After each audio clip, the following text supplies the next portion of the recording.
Everybody wants to be their own boss, but at the same time, you want a community. And that was one of the reasons why I wanted a nail salon, because I wanted to create a community, a safe haven, if you will, for clients to come in and, be able to share things, because it's therapy. Us working to create a bond and an experience and to grow and uplift each other with whatever we wanted to do.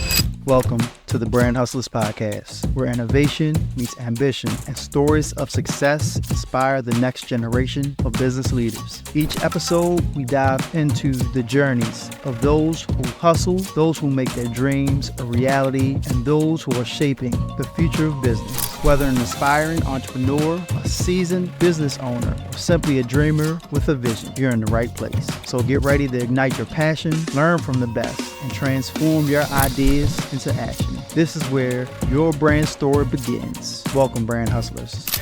What's good, Brand Hustlers? Your boy Ryan Roundtree, also known as Tree the Creator, and we are back with another episode of the Brand Hustlers. Today, I'm here in Owens Mills at the Omen Shop with Melanie Eggleston. We're just gonna jump right into it. Awesome entrepreneur. Been getting to it the past couple years. Had a few holdups that tried to stop her. So we're going to dive into what really brings out the hustler in her and that grind to keep pushing forward in this entrepreneurial space. So welcome, Melanie. Thank you. So Melanie, first I'll let you introduce yourself. What is it that you do? How did you get started in the nail space? My name is Melanie. I am the owner of Omen Shop. Omen Shop is a boutique nail salon. We cater to a very diverse group of people. We service men and women. Our specialty is pedicures. We do a unique service. It's kind of getting a little bit more popularity now. Some people refer to them as medical pedicure, which cater to specific demographic. However, anyone is welcome to get a wellness pedicure. But it caters to diabetic clients, oncology clients, our elderly community. So that is one thing that sets us apart from other nail salons. Our tagline is nail health, not just aesthetics. So we are big on nursing your nails back to health. So we get a lot of people who come that are struggling with finding a good nail care home. And that is really what we're all about. We do, designs, but that is not what we do. That's not the core of who we are. It's really taking care of your nails and educating you and partnering with doctors, dermatologists, podiatrists, just education. We are always taking classes to better ourselves and to grow into our craft. That's the gist of the shop, but we do specialize in other things as well. But that is our main focus is foot care, but we do nails. So. Okay. What led you down the path of the medical, I would say the medicinal side of nails and nail care? What brought you to the place of wanting to pursue this? I've always wanted to open a nail salon. So for me, that was just since I was in middle school. So, but I didn't know my niche. I didn't know what I wanted specifically until I actually went to nail school and I saw they mentioned a medical nail tech. And I'm like, oh, okay, I'm interested in that. And then I just started researching and I was like, oh, there's so much more you can do. And then thinking about, my dad who was diabetic, other family members, and just the Black community. There's a lot of people who are diabetic. There's a lot of people that don't know about proper things they should do for their feet, even if they go to a podiatrist, or most of them don't. So they don't even know that they shouldn't be going to a nail salon that's not caring for their feet in a specific way. So once I realized that, I was like, okay, well, let me figure out how I'll navigate in this space. So I started doing my research and found out about North American School of Pedology, which you can become a certified master pedicurist. And I'm like, okay, that sounds official. Right, what is that? So I'm gonna be that. I want to do that. So I started taking some courses from many different people who are, big in that wellness medical pedicure realm. But I started with class in Chicago about foot care. Then I became a CMP, and then I took a class with New Feet, Erica Allison, who's in Atlanta. So just, getting connected with that community. But I really realized it once I was in school. So yeah. As far as being an entrepreneur and me kind of being attached to your journey more, I would say more recently, but this past year was a roller coaster.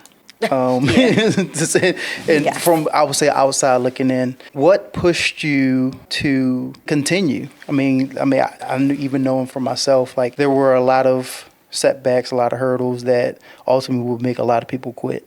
What made you keep pushing forward? I couldn't quit on myself, like I felt like I sacrificed so much to explore this realm and just kind of dive right in. Like to me, this was the plan I had initially when I retired. I thought I was gonna just continue to work in corporate America and then do this closer to when I decided, okay, you're getting close to retirement age and, you'll get somebody to run it. I had a whole plan of what I thought it would look like. Did you think about going back to corporate America? Like I said, it was a lot going on. Yeah, I did. Shoot, what time is it? It's 5 o'clock. I'm getting up looking at what we made today. Am I going to go look for a job today? Yeah, maybe. So I always think about it. But when I think about all that I've accomplished and how much more I want to accomplish and how I've worked with so much less than what I had, I'm like, why stop now? But yeah, every day I still look for jobs sometimes just because we are so conditioned to working for someone else. I think, our generation and other generations, especially the new generation, they're different. It's comfort, it's comfort there. So, I'm just pretty much relying on myself, and I have 2 kids to take care of. So some days I'm like, this is what you should be doing. It's a struggle. And so you mentioned the setbacks. Just even getting in this space and expanding, I questioned whether I should do that or not. And that was really rough. It was physically rough, mentally. I was struggling in all aspects. But I kept pushing forward, with the help of, friends and just like getting that motivation that I needed and really trying to motivate myself, because I feel like you have to dig deep to find that desire to go on, especially when you keep getting hit with so many different obstacles. So how do you orchestrate all of this? I know that there is a level of organization that has to happen in order to, having to bring in, it's like other techs, there's a booking schedule. There is, then having to balance with home. Is there some sort of routine? Is there some sort of journals? There's what type of things do you have in place that kind of help to navigate your daily things? So we have our SOPs, our standard operational procedures, how we have to function on a regular basis. So we have our daily procedures, we have our opening and closing procedures, just what it would take to run the shop. So, there's always things I feel like I can expand on, and I never feel like they are intricate or enough as they should be. But I think that I've done just a lot of research and just writing and planning and taking courses. And then from having a business background, I think just making sure that I have all the little pieces together. Some of them live in my head. I will say I have not gotten them down on paper, which I need to. But yeah, and I've done just a ton of research and trial and error, really. For somebody getting into this space or this business, is there any advice that you would give? Let's see. I'm not gonna say your age on here because we both kind of pushing. Pushing. But 20-year-old Melanie, what advice are you giving her? Maybe don't play it so safe. I feel like there were a couple of things that I wanted to do in college as far as traveling that I didn't do. Just kind of exploring different opportunities that I had because I was working. I got a job. I don't want to lose my job. I got to pay for this. I got to pay for that. I was in a mode of trying to organize my life and be on this path of what I felt like I wanted, instead of taking that opportunity to kind of not follow the beaten path and do some things that I couldn't do after you've had kids and you have to have that steady income. So I kind of wish I would have explored a little bit more after, because I think of 20-year-old me, I hadn't graduated yet from college. So it's quite a few things that I would have told myself. And one of the main things would be to explore a little bit more, take advantage of some of the opportunities you had, not to just be on that path of working. Like that money would come, you would have found a way. My bills weren't that big at that time.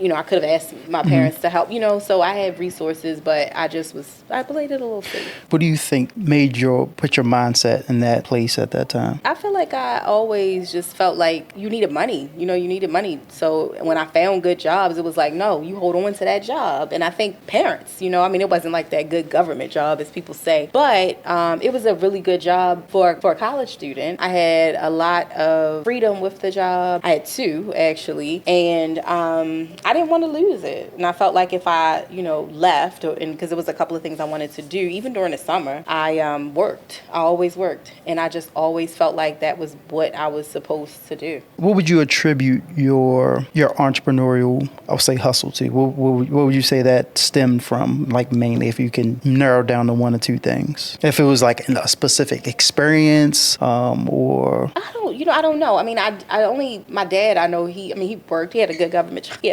job. But he always had like a side hustle. He always was doing something else. So I always had something else, like a job, and then I had another job, and then a side job, and I'm gonna start a business.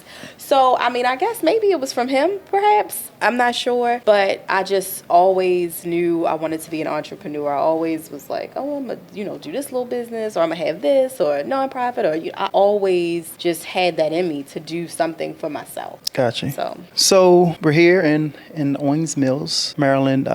What was your journey? Like, where did you start? Like, what made you decide to take it up a notch and, expand? And what was that journey like as far as like once you jumped out there and launched Omen Shop? I felt like if I was gonna go big or go home, like they say, right? So I knew my vision was to have a shop. I didn't understand how much work it was gonna be. I knew it was gonna be work, but I didn't think anything would be easy. But getting into it and being in it now, it's like, wow, like things are different from what I even expected or thought when I first opened the shop. So I'm already thinking like, okay, how can I evolve? How can I make this work better, more efficiently? And so I started with the layoff and said, I'm gonna go for it. This is the time. Have some health issues and just felt like, if not now, then when, right? Because we always think we have so much time and we plan for the future so much, but sometimes that never happens for us. So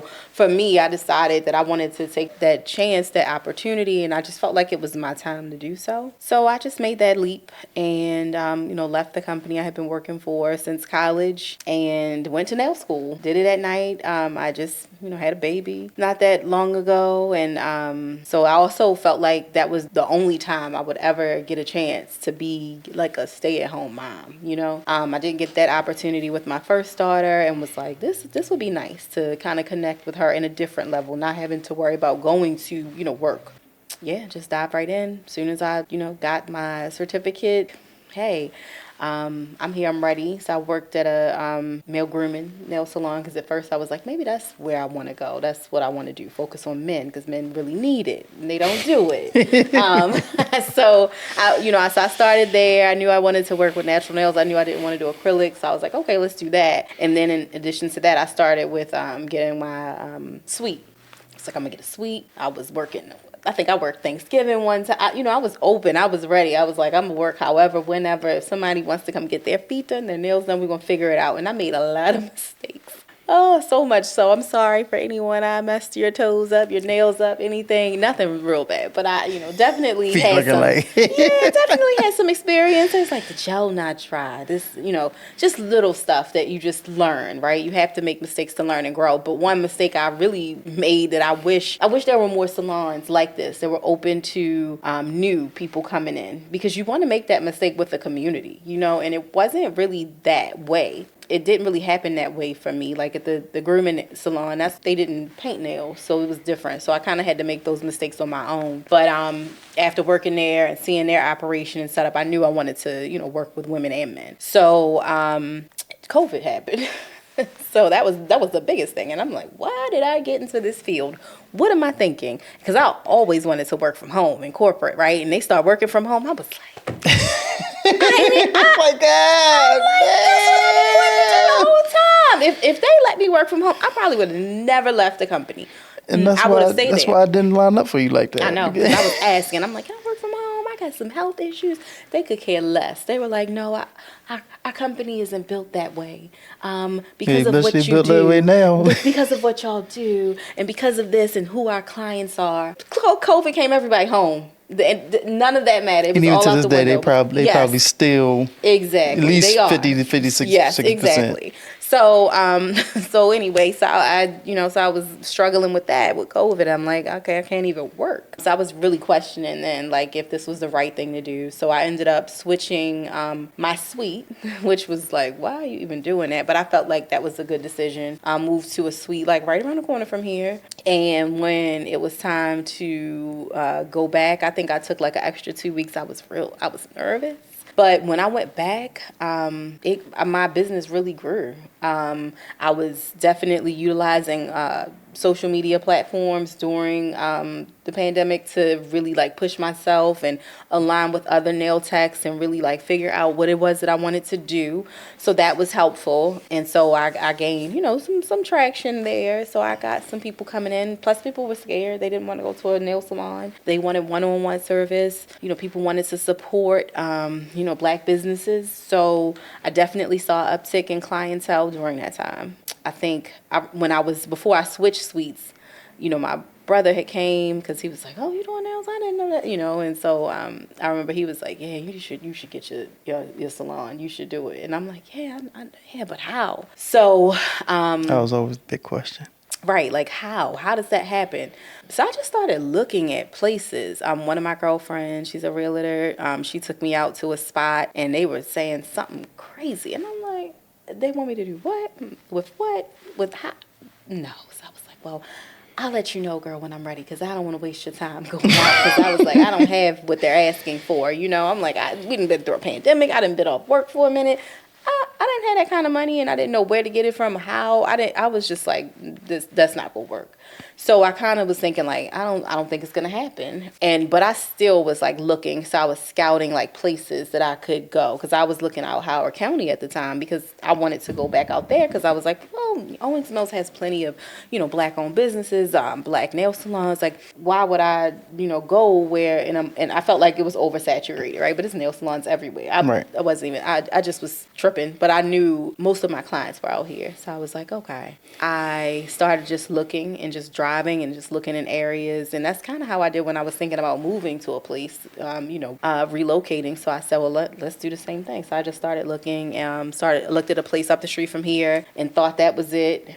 Saw this spot and I was like, yeah, this is a nice spot, but I'm already talking to them, kind of got a plan. But I kept thinking about this spot because of the layout, and it was more of what I imagined I wanted in a nail salon. I didn't want like a traditional setup that you see in most nail salons. So I was just like, dang, that's a nice spot. And I was called, they never called me back, but then it fell through at the other place.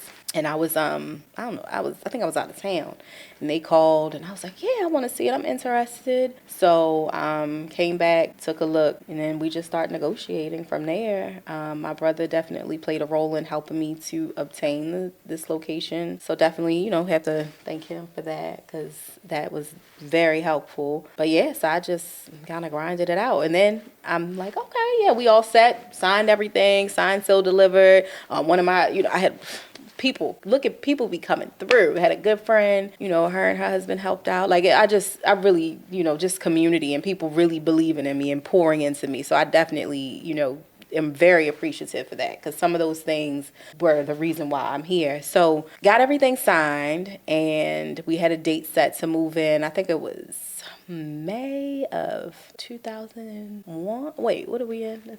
24. You showing your age. 2021. I was supposed to move in 2021. Stuff just kept happening. Couldn't get the permit. They had problem. It was just, problem after problem. And we used the builder for the building. We used their construction company, which was good and bad. And they just couldn't. It was first I was like, oh, okay, it's the permits. But then they couldn't get it right, and this person couldn't get it right. And I'm going to the permit office because I'm like, wait a minute, I need to be into my space. So they were supposed to be done like May-ish. So I was set to move out of my spot June. And I'm like, like, oh gosh, they're like, we're not gonna be ready. It's gonna be a couple more months. And I'm looking in the window and coming in here, and I'm like, this is gonna be longer than a couple of months. This is gonna be, I'm like, this is gonna be a long time. So I asked the company that owned the suites that I was in, hey, can I stay longer? They're like, nope. Like, nah, your spot is gone. Like, they was like, no, you can't. So, but they said you can go to another location. I was like, at least they weren't like, man, we'll fool with you, though, boy, yo. Nah, I was a good tenant, and I try to, build relationships with people. So they were like, well, you can do a temporary location over here. And I'm like, okay, cool. So we did that. Got in there the first day. I was like, oh no, this ain't it. It just wasn't a good fit. My cousin came to get her nails done that day, and she said, you know what? You can come to my spot. She was opening a business, and they were getting things together. She wasn't ready to go in there yet. So I was over in, so we're in Owens Mills. That was off of Harford Road. Is that Harford Road? It was far, right? And I'm like, dang, my clients are not going to come up. My clients came. They were over there. We worked it out. I was there for a couple of months. And she's like, all right, now, time is up. Like she didn't say it like that, but but it's just like, which I understood. I'm ready, right? So, so I was just, homeless. I was homeless. I didn't have a place to operate because they still weren't ready. So we're looking at August, September, and a client was like, hey, I wanted to get my nails done, and I'm like, yeah, I'm not operating right now. I don't know what I'm gonna do. And she was like, I got a spot. I own a business. Come check it out. I was just like, God, man, it's hard to accept help sometimes. We didn't know each other that well, and I just felt like I don't want to ever feel like I'm putting somebody out, or I'm a burden. And I was just thinking all of those things, and my kids went with me, and so. My oldest daughter was like, I mean, are you going to take it? Are you going to do it? You should. Why not? You ain't got no job. Shit, What else you gonna do? She probably was like, girl, we gotta eat. But she hit me with the, you ain't got no job, Tommy. So I was you ain't got nothing to do. It's you ain't Friday. got no job. Like, I see you at home. What you about to do? We about to go back to school, girl. I need to eat school. I need some school clothes. Like, what's up? So, but when she said that, I said, you know what, you're right. Let me do it. Let me take it. Because, I mean, I realized at that point, like, they are really watching what I'm doing, and they are rooting for me in their own little way. But in their own little way. So I did. I took her up on the offer, and she was just like, and I'm like, what do you want me to pay you? And she was just like, nothing, and I'm like, nah, I'm gonna pay you something. So I paid whatever daily rate. I just took whatever I was paying at the place and just, made a daily rate from that based on what I paid. And I just gave her that every day that I went and worked, and I was doing maybe like 3 days. And if I didn't go a day, of course I didn't have to pay her, but I just felt like listen, I didn't want to let that little money go, because some days I might have had one person, you know what I mean? And that might have been like, I remember a couple of days, that was probably more than what I had made that day, depending on the day, because I was out in Laurel now, so I'm from Owens Mills to I don't even know what that area is called. Harford Road. Harford Road. What is I don't know what that is, but Parkville. Parkville to Laurel. It was tough. So I would pay and be like, oof. God, like what is left? But I felt like I had to do that. It was just a principle. I had to take care of people that were taking care of me, essentially. So, absolutely. So anyway, I was there, and I was like, I hope I'm not wearing out my welcome.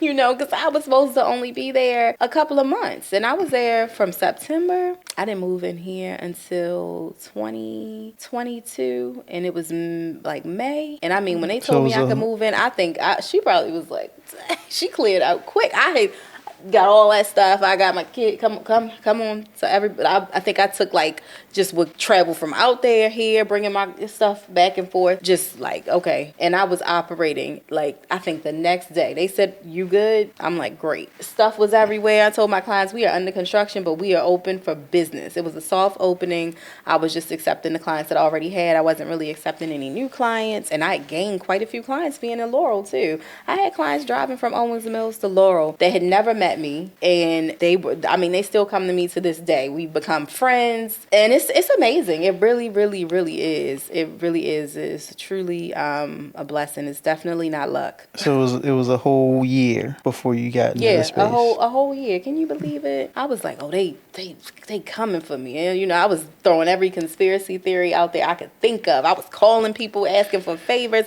I mean, it was really crazy. That was probably the hardest time. Yeah, I could definitely imagine that being like, why am I even trying? Yeah. Like, it's like the chips are stacked against me. Like, but on the flip side of it, it's like the chips are stacked against me. There's something on the other side of this that I need to see. It had to be, because I was applying for jobs too. I told you I apply for jobs every other day, and I was applying for jobs, and it was between me and one other person for this job. It was actually a good job. I probably would have tossed the whole operation up for this job, because it was like, oh, this is perfect. This is something I've always wanted to do. I love marketing and communications and stuff. So I was like, oh, this is perfect. It was a good company. It was remote, and about to be doing remote nails, right, exactly. So I was like, okay, this is perfect. And it was between me and somebody else, and they went with the other person, and I was like, dang. And my girlfriend was like, girl, I knew you wasn't gonna get that job. I ain't saying you wasn't qualified, but like, that ain't for you. It's not meant for you. It is not meant for you. That you are not gonna get that job. And I'm like, you a hater. I need this job. I got 2 kids. What you mean? What you mean I ain't gonna get this job? I was just like, girl, what? But it wasn't meant for me. Oh man, turn on your friends that was just trying to give you that encouragement. Like, she ain't do it the right way though. She could have said something. No, they supposed to be an a-hole. It was very like, real, right? Because if she didn't say it that way, you would have been like, you wouldn't have took it the right way. Yeah, no, you're right. Because I'm real direct, so be direct right back with me. I'm like, you hurt my feelings. Hurt. Oh man, so that's a year. That's a lot to muster up. Like, yeah, I'm gonna keep pushing. It sounds like the community your community really came through for you. They did. Right. I'm like, who has lunch money? Okay, who's helping? So what's next for Omen Shop? Like, what do you see happening? I know that there is a level of, you've been through quite a bit and had to wade a number of waters in this journey. It sounds like you have a wealth of knowledge to share with maybe that next generation of nail techs, entrepreneurs, or like people that are trying to get into this space of owning their own shop or going in this space. Is there anything like any type of courses or something that you can kind of mentorship? Is there like an apprenticeship? Can I come? Can I learn how to do this stuff? Under your tutelage? I feel like you telling me some stuff that I should be doing. That's what I just always, and not necessarily telling. I'm just in my mind. It's like you have the knowledge, you have the experience of kind of sifting through the weeds of it, and which can be very beneficial to somebody else. So yeah, I may be kind of suggesting a few things. Yeah, I definitely have thought of. I always think like, why me? Who am I to say that? I always feel that way. Always. But I've always wanted to, share whatever, right? Why not you? I mean, that sounds good, but then I'm like, there's so many people that could be doing this. There's so many people in this industry that, has more knowledge. Like, I'm still a baby in the industry. However, are you a baby in the industry? I mean, or are you a teenager, maybe? But then teenagers, they take care of babies. Yeah, you're right. You're right. And I think when I came in the industry, I had this little page. It was like, so you want to be a nail tech, which I've, seen a lot of people say it, whatever. But and then I remember saying, don't let anyone tell you can't do it just because you're new to the industry, because sometimes putting a time frame on it really doesn't matter, right? Like, you got so many people in the industry who have not done anything but just do their little realm of what they want to do, and some of us are meant to do more and beyond, and that doesn't make it better or not. But sometimes people put a cap on what you can do because of time. We don't have time. we don't have time Only like thing we this think ain't we have. promise. So I try to, as I'm telling you, I'm trying to tell myself the same thing. Sometimes, just things hold you back. You hold yourself back. So I think the next thing for me in Omen Shop, I would love to, create something where it helps a lot of new tech. This is a $1 billion industry, and I think more people should come into it with help. So I've went to nail schools, trying to reach out to young women, older women, men, whoever's there and want to learn. And, everybody wants to be their own boss. But at the same time, you want a community. And that was one of the reasons why I wanted a nail salon, because I wanted to create a community, a safe haven, if you will, for clients to come in and, be able to share things, because it's therapy. And for us working to create a bond and an experience and to grow and uplift each other with whatever we wanted to do. So I'm just really trying to navigate through that, because it's been hard trying to find like-minded people who want to work for someone else. And it's not about, I'm your boss. And no, we good. Like, we should be able to collaborate, communicate, and I want to see you grow and thrive too. So I know that one thing that I'm really passionate about is health and how that blends with services and service-based industries. So definitely you're going to have a nonprofit coming soon. So that's something that I'm working on, which will have a service realm and component to it. And I want to be able to collaborate with others in the industry for services for people who have been diagnosed or misdiagnosed with some type of disease or ailment, and really pour into that. So a lot more coming with that. And I want to create a mobile component. So I know that I'm working on what that looks like and how that can be of service to the community. Really want to do a lot of things where I can get back to community, more awareness with diabetic clients. That's really big and important to me, and near and dear to my heart. And like oncology clients, it's a big difference in providing those services for someone who doesn't think that they can get them because they're going through something, So that is definitely in the works. While I would love to do a course on You already told me you just said you got so you want to be a nail tech that exists. Yeah, it does exist. And so that's going to be available, guys. I would love to see people open more nail salons. I would love to see more communities being built, more team-based communities. I think that's something that could be explored. I don't know how. I don't know what that looks like right now, but I would love to probably partner with techs for that type of growth. Cool. I do believe in partnerships, so we'll see. Okay, so you hear that. Her contact information, she's about to give it, but we'll have it in the description of this video somewhere, because she is building a community. I'm telling you right now, she's building a community. She's talking about she wants to. She's building a community. Yeah, and we have a community. We have now a Cuticle Collective. I'm working with other dynamic, fantastic women in the nail industry to create that community, because community needs community. We got to help people. It's a team out here. So I'm not doing that alone. But with Omen Shop, we're doing a lot of collaboration. So I believe in collaborating with other, especially other women. So looking forward to that. What comes to mind, and how does it resonate with you, the name, not to say the name, but the term brand hustler? How do you see yourself as being a brand hustler? Grinding, being resilient, passion, all of those things, brand the heck out of something. My child is tired of me putting the Omen Shop on anything. And it's just about getting your brand out there, so when people hear it, they know it. So that's hustling your brand, making sure it's everywhere, it's where it needs to be, where people can see it. They're going to ask, they know it. They're like, oh, it's familiar. You want people to say it's familiar. So you got to hustle that brand, Bad. So thank you, Melanie, for joining me on this episode of the Brand Hustlers. And of course, we've talked off camera hundreds of times, and I'm excited to see, continue to see things unfold. I witnessed the year of, I'm like, hey, what's going on, when we doing this? Well, she's like, I'm still not in here. I'm still not in the shop. Right. Enjoying they saying, it's about to be this, about to be that. I'm like, okay, I'm just kind of sitting back watching. And in my mind, it's like at any time she could have been like, you know what? I'm done.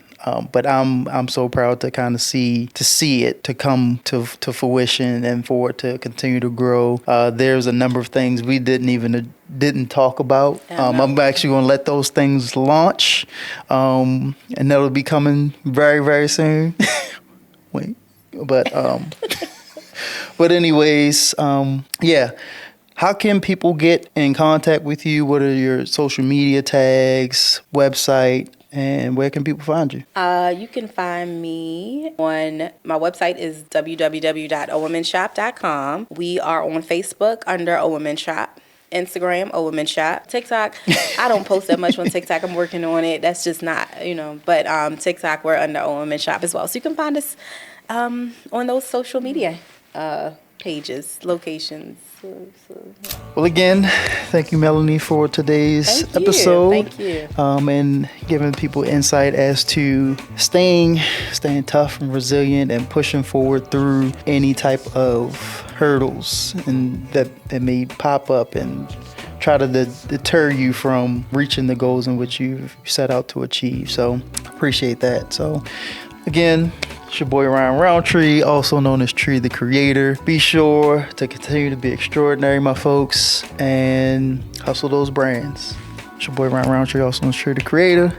Peace out.